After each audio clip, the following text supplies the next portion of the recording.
KAKALAAMU TYMZ kwoli yanajese okwate ng'otuuliza sa kuno tugoberera akubuuzaako n'okwanirizaako nze KAKALAAMU the answer. Embeera eriwo mu ggwanga lyattu Uganda yakusabira kubanga omuntu bw'akira ku makya omuntu wonna alwalira mu mbeera eno weewuunya n'okwewuunya n'ekyoyinza omugamba nga tokiraba. Omunywanyi oyo gw'olaba ku screen amanyiddwa Honorable Kato Lubwama akiikirira Lubaga House. Sajja omukwano gwange nnyo naye ngezezaako mukubira kasimu. Munnange nabadde neeraliikiridde lwakulaba bifaananyi bifuluma ku social media nga bagamba oli bubi koze Nalebo wange kiki era ndi bubi ndi mu ddwaliro olabye Nalebo kyekika wange ekikibukulukutomu ekizibulukuto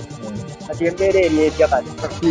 pressure eri waggulu pressure etadde waggulu n'ogenda ku sajjale naye kati esaazi waggulu nga mala okukka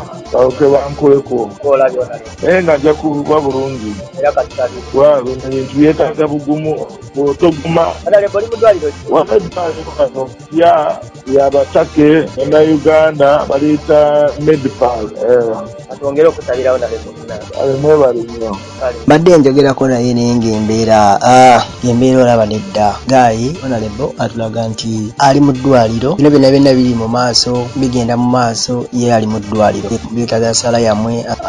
ekirala aŋŋambye nti pressure ze ziri waggulu so yeetaaga Ssala mu buli mbeera balina omukolako sajjale